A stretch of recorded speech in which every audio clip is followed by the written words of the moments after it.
new individuals. Yep. Good? You good?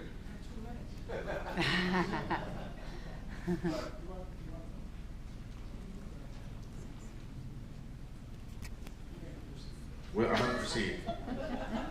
There was a book released in 1983 called The Devil in Connecticut by Ed and Lorraine Warren, based on a case they worked on in Brookfield, Connecticut.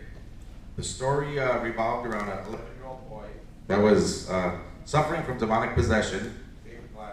This goes in there now. His sister, Debbie Glatzel, and Debbie's friend, who she later married, Arnie Johnson. This case became known as the Devil Made Me Do It case and is the first known court case in the United States in which the defense sought to prove innocence based on the defendant's claim of demonic possession. The case inspired the premise of the 2021 film, The Conjuring 3, The Devil Made Me Do It. And our guest is Arnie Johnson. Arnie Johnson.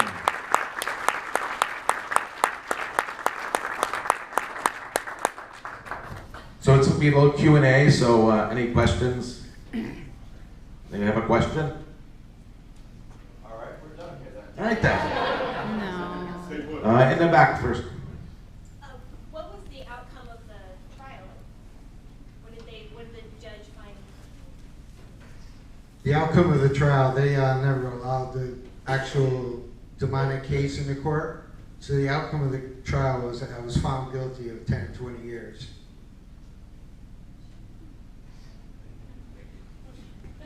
Thank you. Question over here.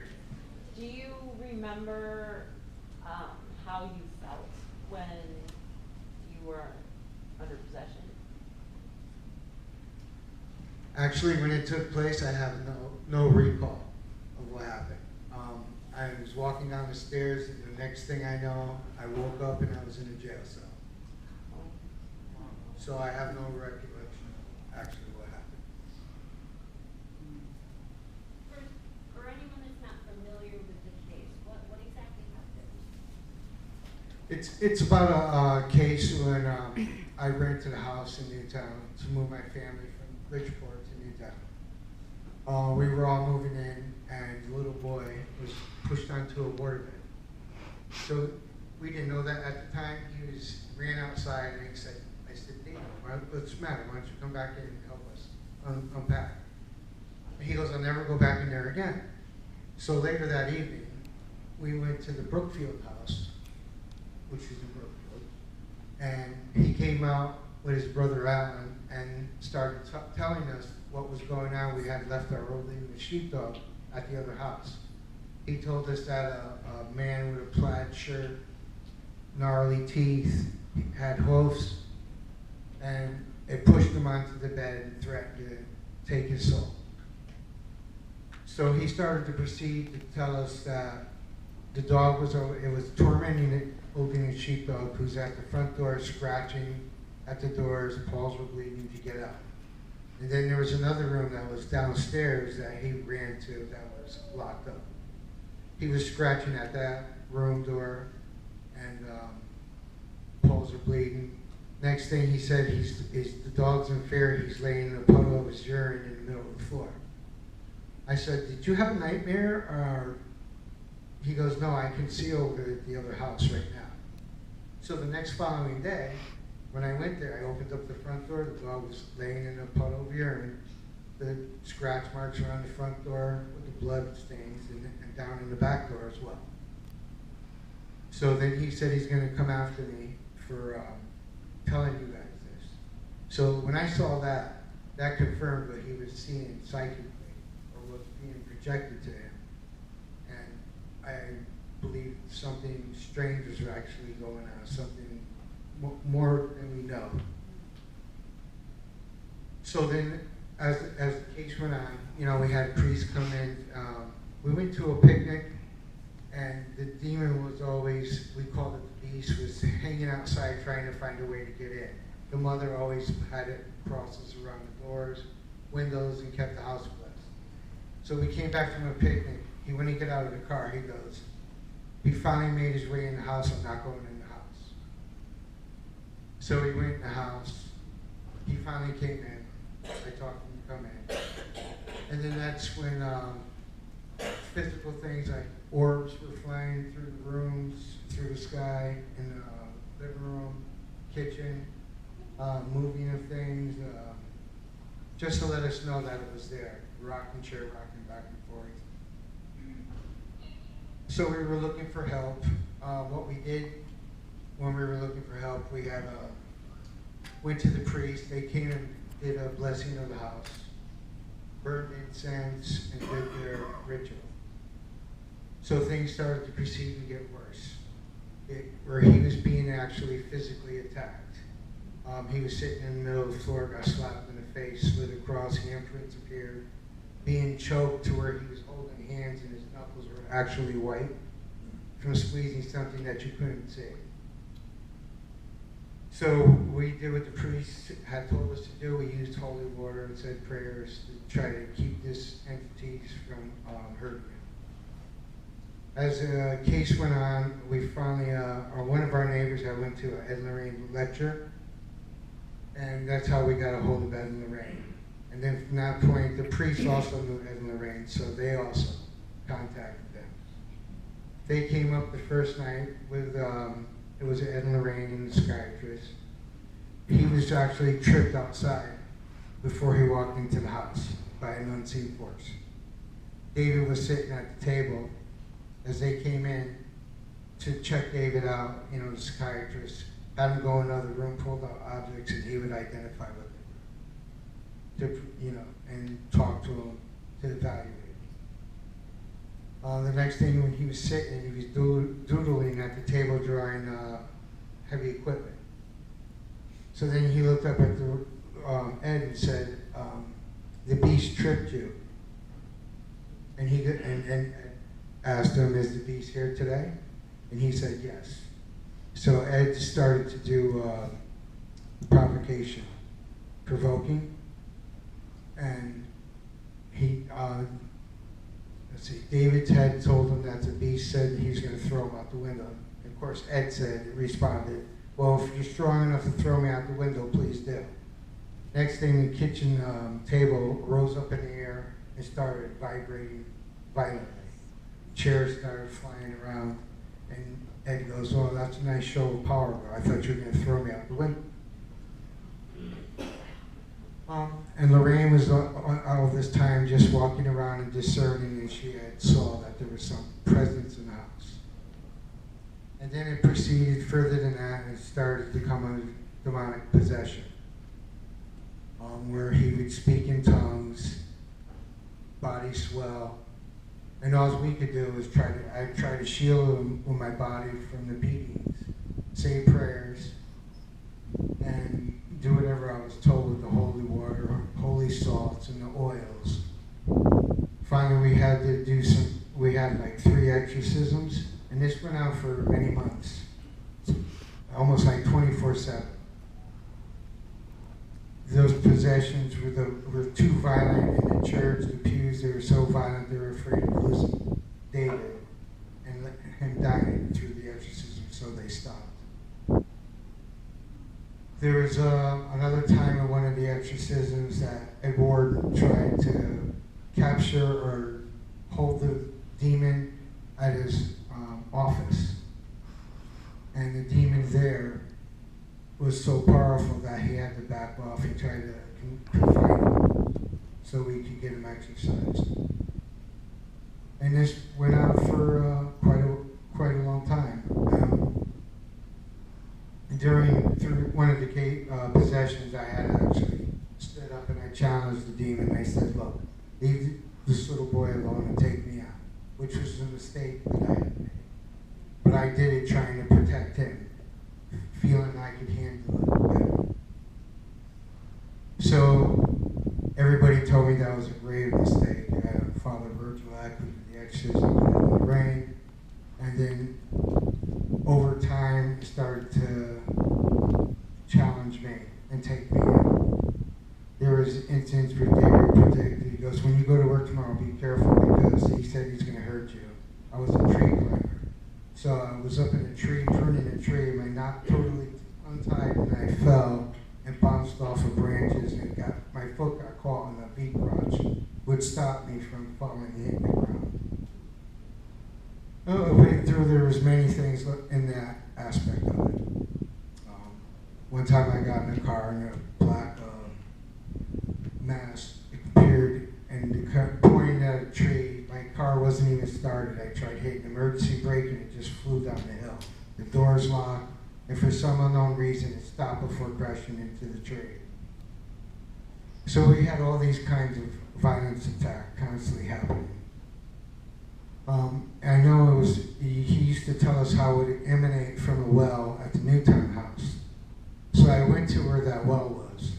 I walked in the back and I saw this very black figure appear from the well. It was darker than dark. I looked into its eyes, which was so black that it drew me into the eyes, and it was like another dimension. The next thing I know, I was in the house and my wife, Debbie, was slapping me in the face to bring me to, because I supposedly came under demonic attack at that time. And then the case proceeded. We moved, it started to settle down. That's where the dinosaur we bought for him a birthday, and the dinosaur became possessed.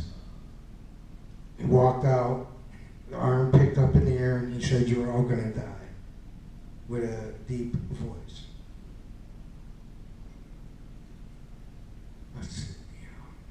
And then as the case became, Debbie and I had moved out to the kennels. She was working at a kennel. And we were having to get together with the landlord, who was the owner of the kennels. And he started to become belligerent.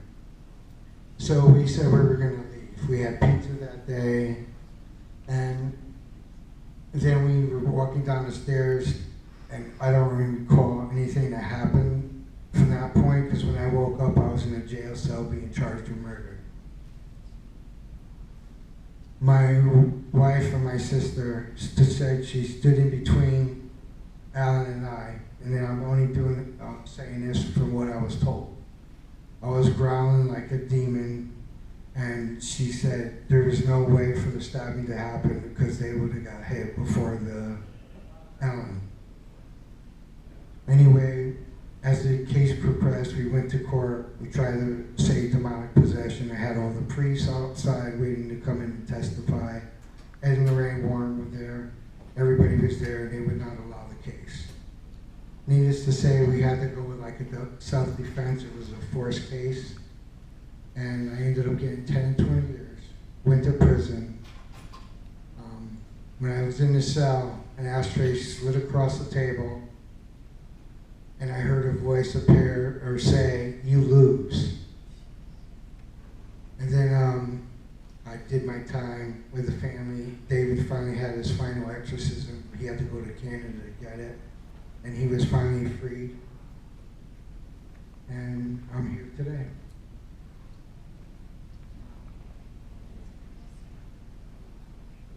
Do you have any evidence of these demonic things happening? Like, do you have no videotape or anything like that, or recording? Oh, we have recordings of the child when he was under possession.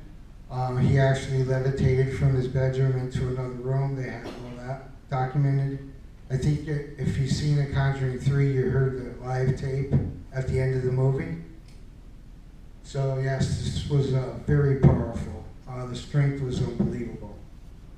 I was actually, when I challenged the demon, it hit me in the chest, and I had an ice cold feeling, and I flew across the kitchen room right through the back door.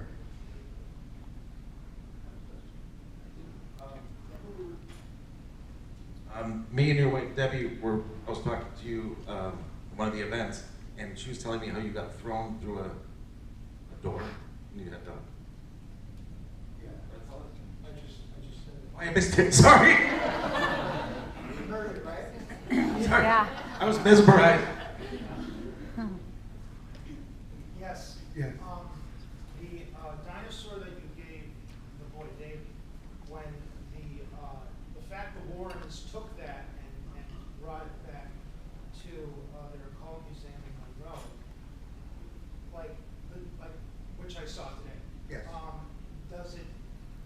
it still have dark negative energy attached to that toy? That's an answer. This is very- It's kind of funny you asked that question because when Arnie came in this morning, I want to say about 6 months ago, we did an investigation of the museum at Devil's Hour. And we recorded the whole thing. It's on YouTube. And Arnie was watching it. We had the SLS on the dinosaur. And we had one of our investigators, Mike Salerno. He's also a demonologist, and he was saying the prayers over the dinosaur. Well, he was keeping his distance, but he had the crucifix. And you saw the dinosaur mapped out on the SLS. As Michael got closer with the crucifix, that figure started convulsing, like shaking really bad. And it jumped out of the dinosaur. So when Michael backed up, it calmed down. Then Michael started saying the Latin prayer, the St. Michael prayer in Latin. As soon as he started saying that, that figure jumped out of the dinosaur, and you see it as a stick figure. It runs across the room, bounces off Annabelle's case, and I'm telling the guys, it just jumped into Annabelle's case, and it's moving around the room. And that's what Arnie was watching last night. It's like, this is the first time I saw that. So yes, there's still that attachment to that dinosaur. And that's one of the reasons what I did with that case when I built it and contained that evil to that case. Because when we filmed it, that dinosaur wasn't in that case at that time. And this is on YouTube? It's on YouTube. On YouTube. Wow. Next question, right here. So when you were in your nail cell and saw the ashtray move and heard it say move, that was it? He released, he left you alone, that was it? Or? Actually, I had some other incidents that I don't recall, but I had other inmates say I was floating around my cell a few times that they had witnessed. And basically anything else that had ever happened, I just prayed and kept, try to keep anything away from me at a distance through faith. So how did the demonic intimidate your body?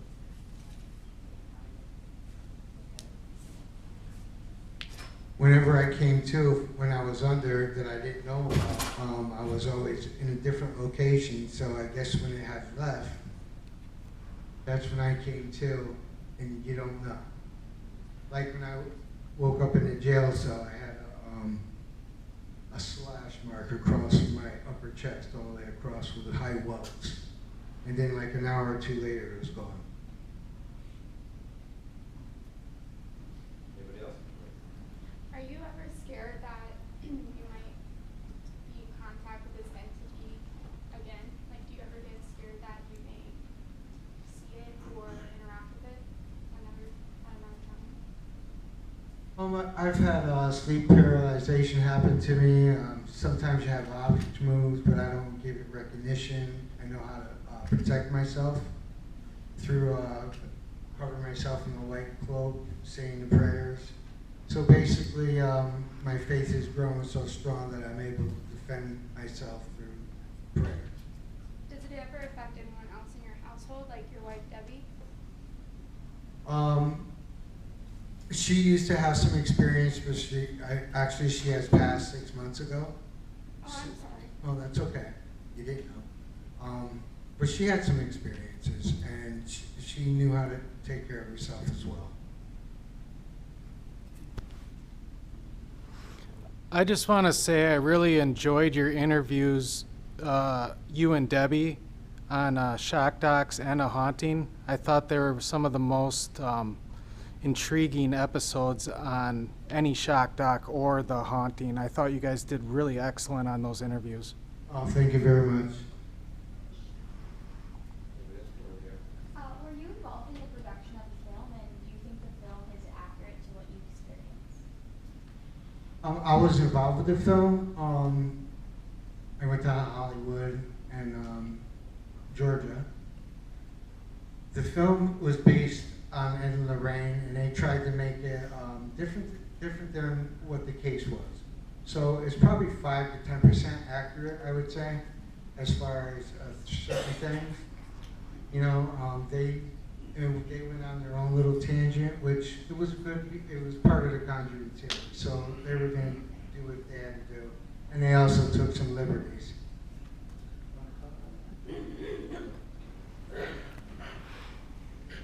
So, I mean, that's Hollywood for you. And it was only 3% of that, of what the real story was in the movie. And that's why we have Arnie here. This way you could hear the story, as well you saw it on the shock docs as well. And it's an honor to have Arnie here. Arnie, I mean, got involved with the Warrens back when this all started, and he's still here with us. So he's a part of our family. And it's proof that what the Warrens did and how they affected families and helping them, they stay with us years later. You know, and the story, like I said, needs to be told, and Debbie wants this to be told, and that's why Arnie's here. Any other questions? Have you ever gone back to either? To any of the houses? No, I've never gone back. You left all of your stuff? Actually, the original house, they finally moved out, sold, and moved on, and other people own it. And I want to say on another note that Ed and Lorraine were the greatest people in the world. We couldn't have gotten anywhere without them, because they provided the evidence for the church, and they never asked for any cent. So anybody who says that they asked for money or were doing it for money is totally wrong. They're there. They were there for. It was actually a good, strong year, constantly back and forth, trying to provide help the best they could. What was it like when they told you what happened? Like, what was going through your head when they told you that you killed somebody? I didn't believe it. I totally said, you guys are totally wrong. There's no way I did that. I said, I know Alan. I treated him like a friend. He was a nice guy. Had a little too much to drink. I said, but I don't believe what you're telling me. You got the wrong person. After your experiences, do you feel you're more open to paranormal experiences? Do you feel certain energies more? Actually, I have. I'm able to read people a lot better. I was given that gift. How did you manage to get the demon out of you? I've never been exercised. Oh, you've never been an exorcism on you? And actually, Not even a seance? no. Interesting. And actually, possession, demons don't stay in you. It's in and out. They're not with you constantly. Actually, I have two questions, if you don't mind. One, you were in the house for several months while things were happening, but they should maybe leaving the house sooner. And also, did you suffer from nightmares after everything? Just to the first question about leaving the house, it wasn't that the house was actually possessed. It was just the little boy. It wasn't the house. So it was.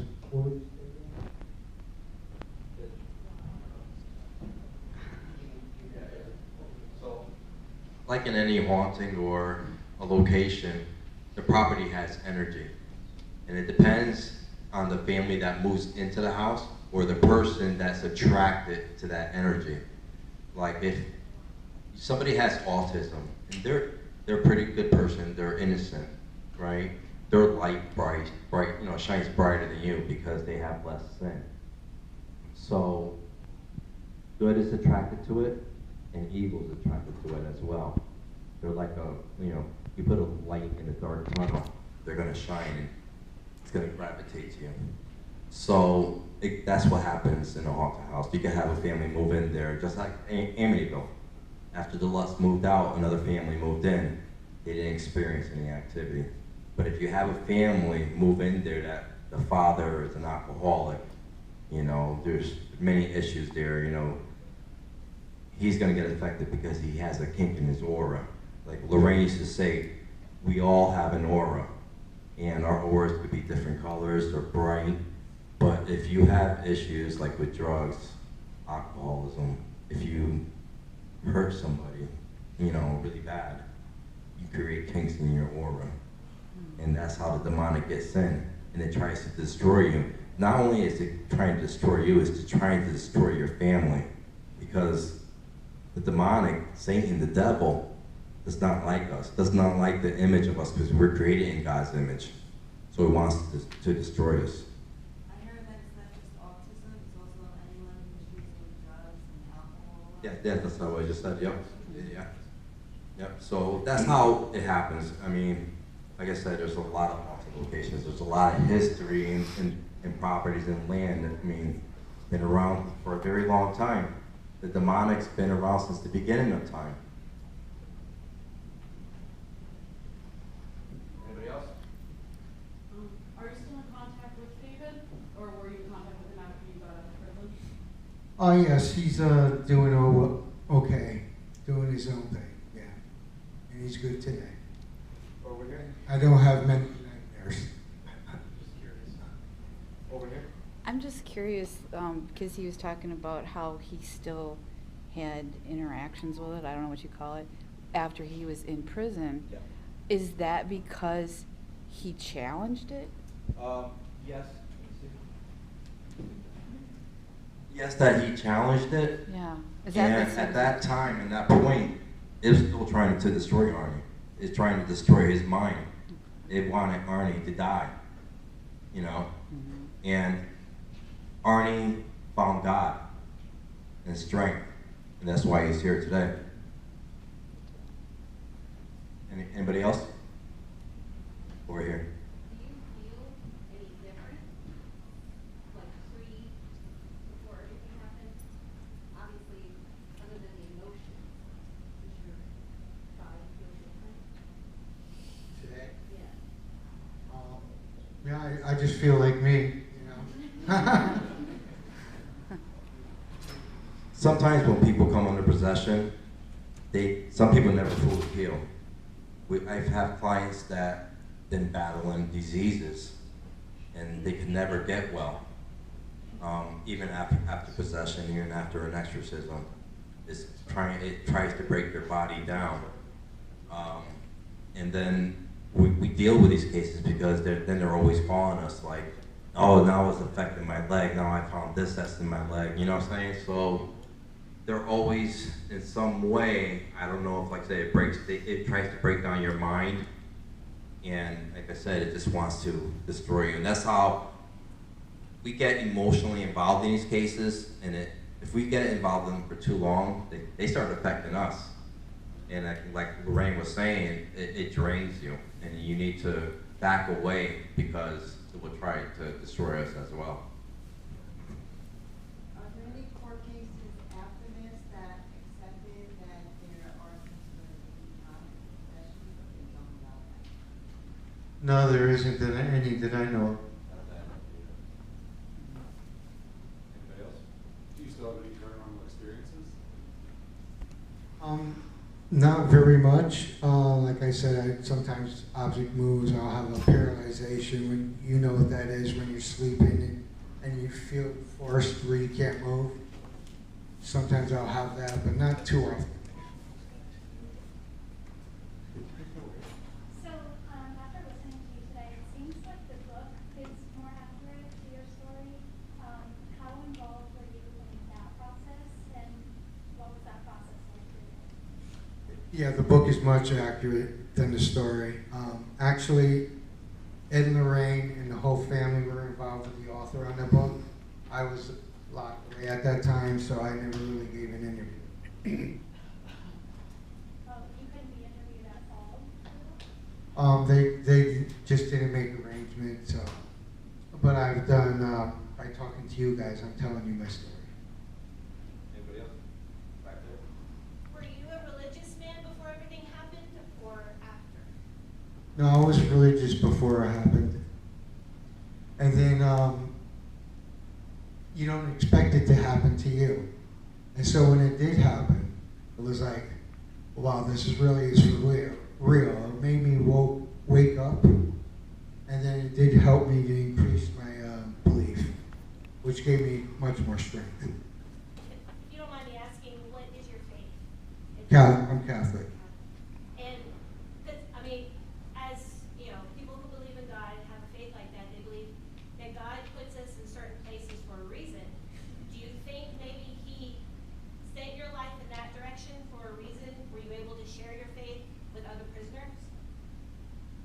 Yeah, I was able to share because everybody wanted to talk and find out actually what happened because most of them couldn't believe. They told me, Arnie, I would have ran out that door the minute I saw something bad happen. I would have left them all. Why didn't you? And I said, that's not the way I'm made. One more, sorry. So did you see any lives changed in prison because of your story? I can't say that. Nobody told you personally? I'm sure he changed a lot of lives, and I'm sure he's changing a lot of lives here right now. Yes, definitely. Thank you. Anybody else? Over here. Do you think someone's faith would like affect how they're affected by a demonic presence? Like an atheist would be more or less affected? We can't we can't force our religion upon you. Like, I can't force you to believe what we're telling you. All I can say is, I hope you never experience what we're talking about. But it will be up to you. You have to search it, deep inside yourself. What is life? And why am I here? I think in God is love. And we share that with everybody. And we help each other. So when you're doing good, you're doing God's will. Unknowingly that you are, but you are. So search what's inside your heart. That's all I can say. And then maybe one day you will find God. Anybody else? Yeah, I watched this Lights Out podcast, and the host did an episode on your case and more. Now, was there evidence that underneath the house there was some object called a witch's totem? Was there some object that was apparently planted? In our real case, no, there wasn't. No, there wasn't. There wasn't. When I watched that movie, that caught my interest because they did some studying. Because in occult practices, Santeria and stuff like that, they will leave items in your house. For instance, if I wanted to put a curse on you, well, I will put a curse and put it underneath your stairs, right? As soon as you walk over that, you're cursed. You unwillingly took on that curse because you walked over it. So that's how occult practices happen, and I studied some different types of occult practices, and that's how they try to get you. Especially if you're weak-minded, because then they will tell you, I cursed you. And then you got that in your head, and then that's how it starts breaking you down. Then you start like, oh my God, I'm cursed. And then as soon as you start thinking negative, really negative, bad things start to happen. Anybody else? Over here. Kind of in the same vein, do you think there's any correlation between limestone and hauntings? I lived in a house when I was younger that had a lot of tragedies out in it. And come to find out, there was a lot of limestone. Well, and that absorbs a lot of energy. Then you get a lot of high EMF readings. And especially with landlines, I think where there's energy, spirits gravitate to it to strengthen themselves. Same as the demonic as well, to build this strength, to manifest. They'll try to pull your energy from your body to manifest as well. Anybody else? The energy that you saw that you said came out of the well behind the house, was that the only time you saw it? There was other occasions that I had witnessed. On the front door one time I had just a head figure appear to me with the dark black eyes. Same thing. And then I saw a black mass in the driveway when I was pointing the car towards the tree and it just went down the hill. Emergency brake was in park and just flew down the hill. So I've seen it a few times, but it always came to me as a black mass. Tony was there too. It was Chris and Jimmy. We went on a case down in New Jersey to help this woman named Lisa that was being afflicted, came under possession quite a few times. But while we were there, something was taking over her body. Her face started swelling up. Then we saw black flies on the back screen of the porch. I mean, tons of them. And then all of a sudden, what was that? Her eye, what did it do? Turn black. Her eyes turned black. And Jimmy's taking pictures of her. And one picture, her eyes are normal blue. The next picture, face is swollen, eyes are pitch black. Like you do not see the whites of her eye. And I had her at the church. I think we performed 4 exorcisms. And she's gotten better, but like I said, it took its toll on her body. And she's still, you know, battling, you know, whatever illnesses she's going through right now. Anybody else? They say sometimes it's like latch on you or something like that. It might be just for Amityville, for instance, she always felt a lot better when we left the house. So do you have to be like kind of close to where it originally started? The field, something like that. Some people, if they're not possessed, like I said, if they feel like in that location, the Amityville, if they walk away, they feel better. They were sensitive. They would feel that oppression, they'll feel the heaviness. And when they get away from that property or that negative energy, they feel better. That's what I would say about that. Anybody else? Back there? After experiencing the possession, do you feel if you were to become possessed again, you'd be better equipped to deal with it, or something you could never be prepared for? I guess it would be something I wouldn't be prepared for, but I feel like I have everything under control and I'm protected from that happening again.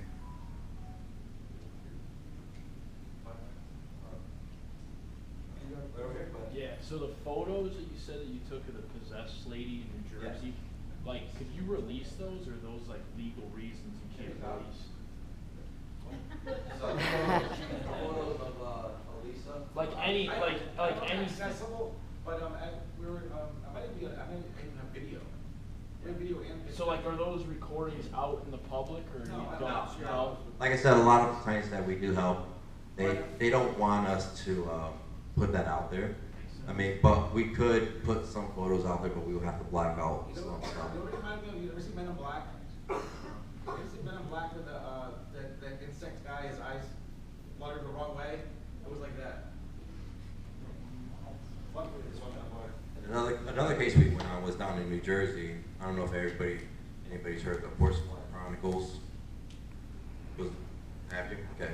Well, I think they had about 80 paranormal investigators that went in the house to investigate, and nothing was wasn't getting any better. I went down there and they were trying to show me all this evidence that they captured. I said, I don't want to see it.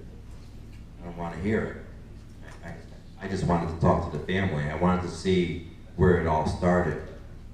Coming to find out, the owner of the house, I mean, he had a history.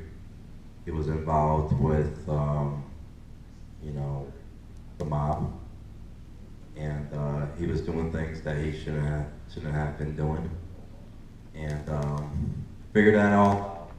And he was finding their enemies by using Ouija boards, occult practices, and he will find their enemies, and then they'll put on a hit.